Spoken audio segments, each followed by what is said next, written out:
Hi friends. सो आज हम करने जा रहे हैं what is change in quantity demand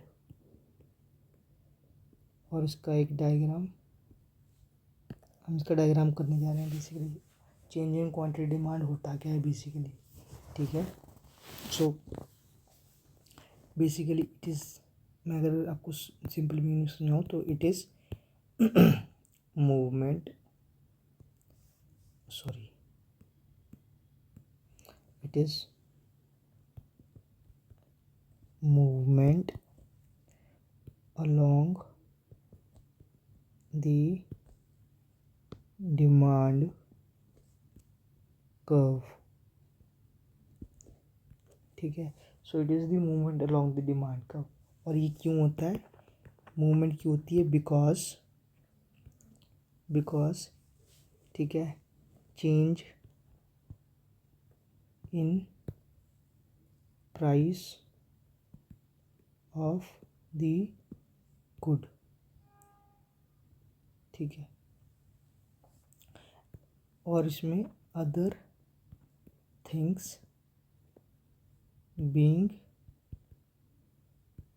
constant और इक्वल, ठीक है।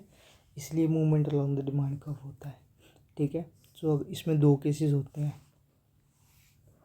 अगर हम बात करें चेंज इन क्वांटिटी डिमांड में, दो टाइप्स के होते हैं। पहला टाइप है एक्सटेंशन, ठीक है, जिसको एक्सपेंशन भी बोला जाता है। दूसरा टाइप है कॉन्ट्रैक्शन,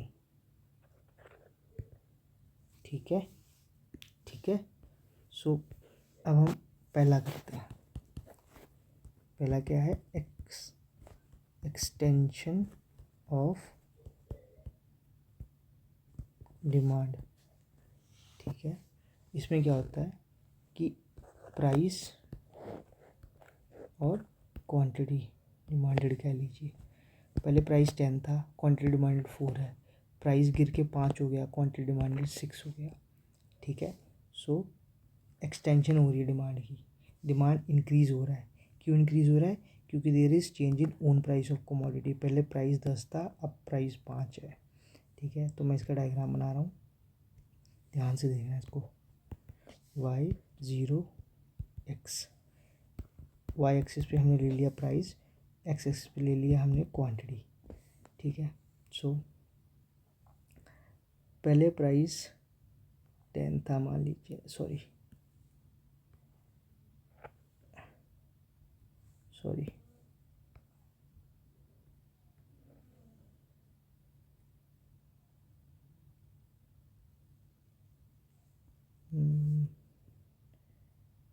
ये मान लीजिए 10 है प्राइस, क्वांटिटी डिमांड कितना है? 4। प्राइस गिर के 5 हो गया, तो क्वांटिटी डिमांड कितना हो गया? यहाँ 6 हो गया। तो डिमांड तो कैसे बनेगी? ऐसे। तो दिस इज, ये इनिशियल वाला था, तो प्राइस गिर गया तो डिमांड बढ़ गई। This is D T D D, this is A B, this coming from A to B is nothing but extension of demand, ठीक है। ये होता है एक्सटेंशन इन डिमांड, ठीक है। दूसरा अगर मैं बनाऊं contraction of demand. So contraction of demand क्या है? प्राइस क्वांटिटी, प्राइस तो पहले 5 था, क्वांटिटी डिमांड 6 था। प्राइस 10 हो गया, क्वांटिटी डिमांडेड 4 हो गया, ठीक है। y0 x, वाई एक्सिस पे हमने लिख दिया प्राइस, एक्स एक्सिस पे लिख दिया क्वांटिटी, ठीक है। पहले प्राइस 5 था, क्वांटिटी डिमांड 6 था। ये लीजिए,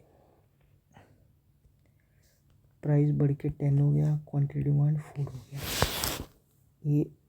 ये रही डिमांड का D D, this is point A, this is point B. तो price increase demand from B to A, this is nothing but contraction, this is nothing but contraction of demand. Demand क्यों कम हो गई? क्योंकि price बढ़ गया good का, 5 से 10 हो गया। ठीक है, ठीक है। सो आई होप आपको समझ में आ गया होगा। मिलते हैं नेक्स्ट डायग्राम के टॉपिक में।